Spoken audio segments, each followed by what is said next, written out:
Friends, 2 വർഷത്തിന് ശേഷം നാട്ടിലെത്തിയ എൻ്റെ ഫസ്റ്റ് ഡേ എങ്ങനെ സ്റ്റാർട്ട് ചെയ്യണമെന്ന് കൺഫ്യൂഷൻ ആയിരുന്നപ്പോഴാണ് ഇന്നലെ അമ്മയുടെ ബർത്ത്ഡേ ആയിരുന്നല്ലോ. അപ്പോൾ ഒരു ബർത്ത്ഡേ സെലിബ്രേഷനോടുകൂടി സ്റ്റാർട്ട് ചെയ്യാമെന്ന് ഓർത്തത്. അപ്പം ഞങ്ങളെല്ലാവരും കൂടിയിട്ട് ഇന്നൊരു കഫേ പോവാണ് ബർത്ത്ഡേ സെലിബ്രേറ്റ് ചെയ്യാൻ വേണ്ടിയിട്ട്. അമ്മയോട് പറഞ്ഞിട്ടില്ല, സർപ്രൈസാണ്. എവിടെയാണ് പോകുന്നതെന്നും അമ്മയ്ക്ക് അറിയില്ല. ഇടയ്ക്ക് ചോദിക്കുന്നുണ്ട് എങ്ങോട്ടാണ് നമ്മൾ പോകുന്നതെന്നും. ചൂടൊക്കെ അല്ലേ, ചൂട് ഒരു രക്ഷയില്ല ഗൈസ്, പറയാതിരിക്കാൻ വയ്യ. ചൂടൊക്കെ അല്ലേ, നമുക്കൊരു കഫേ പോയി ഷേക്ക് കുടിക്കാമെന്ന് പറഞ്ഞപ്പോൾ അമ്മ റെഡി. അപ്പോൾ പിന്നെ കാഴ്ചകളും സ്ഥലങ്ങളൊക്കെ കണ്ട് ഞങ്ങൾ അങ്ങോട്ടേക്ക് പോകാമെന്ന് വിചാരിച്ചു. നാട് കുറേ മാറി ഗൈസ്.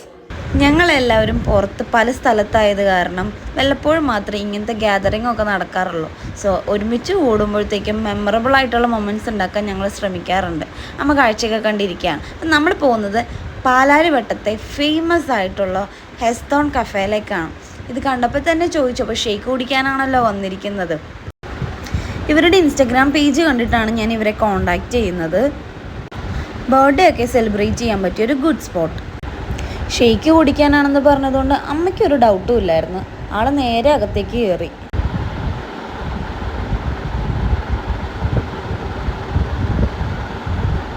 ഓൾറെഡി അവർ കേക്കൊക്കെ വെച്ച് ടേബിളൊക്കെ സെറ്റ് ചെയ്ത് അടിപൊളിയാക്കി വെച്ചിട്ടുണ്ടായിരുന്നു.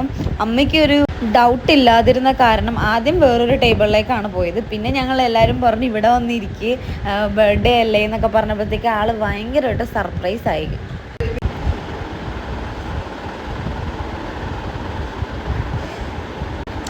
അമ്മയുടെ ആ വെള്ളി വീണു ഗൈസ്. അമ്മയുടെ എക്സ്പ്രഷൻ എന്നാണ് ഉദ്ദേശിച്ചത്.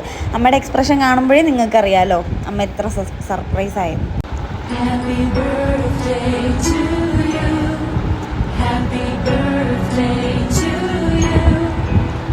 സോ അമ്മേനെ സംബന്ധിച്ചിടത്തോളം അമ്മയുടെ ഏറ്റവും ബ്യൂട്ടിഫുൾ ആയിട്ടുള്ളൊരു ബർത്ത്ഡേ ആയിരുന്നു ഈ പ്രാവശ്യത്തെ.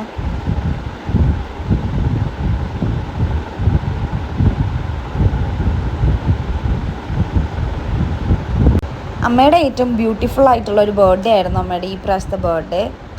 ആളെന്തായാലും നല്ല ഹാപ്പി ആയിട്ടുണ്ട്. പിന്നെ കേക്കിൻ്റെ കാര്യം പറയാതിരിക്കാൻ വയ്യ ഗൈസ്. അത്ര ടേസ്റ്റ് എന്ന് വെച്ചാൽ അത്ര ടേസ്റ്റായിരുന്നു. സ്ട്രോബെറി വൈറ്റ് ചോക്കോ കേക്ക് അങ്ങനെ എന്തോ ആണ് കേക്കിൻ്റെ പേര്. പക്ഷേ ഒരു രക്ഷയില്ല, അടിപൊളി കേക്ക്. പിന്നെ ഞങ്ങൾ കുറച്ച് സെൽഫിയൊക്കെ എടുത്തു അവിടെ നിന്ന്. ഞങ്ങളുടെ ഫാമിലി എല്ലാവരും ഉണ്ടായിരുന്നു.